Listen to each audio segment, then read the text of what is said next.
We get straight to Major Glenn Ignacio on all of this. The former Air Force Special Operations Commander joins us. Glenn, always good to see you. And, you know, it's interesting because this is not a definition, especially in the Middle East, of what would, you know, constitute an actual end to a ceasefire. It doesn't seem. You know, an Israeli soldier gets shot and killed. Israel responds with those strikes, but now they say it's still on. How do you see it? Yeah, I mean, it seems like I hate to say it, for a tit for tat kind of thing, because I mean, we saw right in the beginning that was actually executing individuals that basically were against them. We thought that maybe Right. some of these factions were fighting within Hamas, but you know, so we had that type of situation that killed an Israeli soldier. So that's a violation in itself. And then Israel does the strikes. But here, let's come down to the basic premise of the agreement. The agreement said that Hamas was going to give these deceased bodies back to Israel. And it's as if they made the concession. They signed that contract knowing that they would never be able to meet that type of item. So I think this has really got into a situation where it's very delicate on both sides. We're seeing, in fact, just before I got on, I saw the actual video of Hamas burying a body, making it look like they just found one and had the Red Cross burn in. So it seems like Hamas knows where some of these bodies are, but I think they're trying to really keep themselves alive in this situation. So it would be better for them PR-wise if Israel actually didn't follow ceasefire, but they're having restraint again. Right.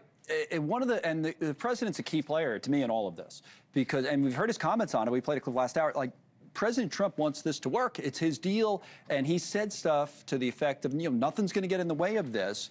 You almost feel like the Israelis, you know, I wonder how they sense that is on their end, like they're being handled, or they're, you know, they don't have full autonomy. How do you see it from Israel's side, you know, vis-a-vis Trump? I think that there's always the global pressure that Trump brings to Israel on that. But if we look at it, Israel has always carried out and executed what they felt necessary, especially within Gaza. And so you see Trump saying, hey, yeah, I think Israel needs a strike. But Israel, and especially the IDF, has always carried out those strikes as far as where they needed to. So again, it's the biggest thing is making sure that they don't lose, lack for a better term, the PR front globally. The interesting part to me is, you know, this was great because we saw, you know, your Robert Sherman in Gaza reporting that Palestinians were against Hamas. We're still hearing the Hamas medical organization state how many are dead. It would be great to see more third-party reporting from there. But at the same time, this security organization that's supposed to be of the Arab world and others involved in Gaza, honestly, that is probably the best, quickest thing that needs to happen. It's sort of a contention that this is supposed to be complete ceasefire before they do. I think they need to be in there and be actually a force to keep the ceasefire. And honestly, that keeps both parties at bay. That would be the best thing, and the sooner, the better, if you ask me. The other country that's key, if it's not obviously Israel and dealing with Hamas as an entity, the other country that's key in all this is Qatar, to me, the Qataris. And their prime minister was here in New York speaking to the Council of Foreign Relations and said this. What happened yesterday was a violation, and what we were expecting that this violation also will be there will be a response for it. But you know, fortunately, I think like the main parties are, both of them are acknowledging that the ceasefire should hold and they should stick to the agreement. And both parties are acknowledging they should stick to their agreement. Like, everybody who's put this together is just so desperate for it to work, even if all signs point to the fact that it just may not.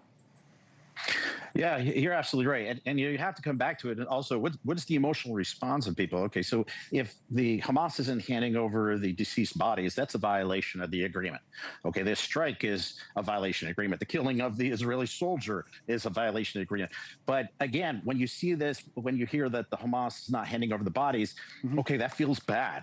But when you see an actual strike or a killing of an Israeli soldier or a strike from Israel against Hamas, those are much more visceral. They're much more, you know, as far as the emotions are concerned, are very elevated. So I can see where people are reacting totally different to this. But we are seeing both of them violate. We're seeing both of them also go back to the path, just like what the gentleman from Qatar said.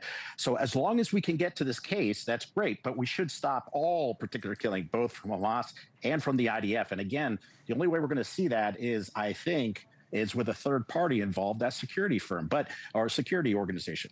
But yeah, we are still in the ceasefire. Let's make sure that continues. But that disarming, man, this is going to be a big problematic effort for them down the road. So disarming Hamas. Glenn, as always, thank you, sir. Glenn Ignacio with us.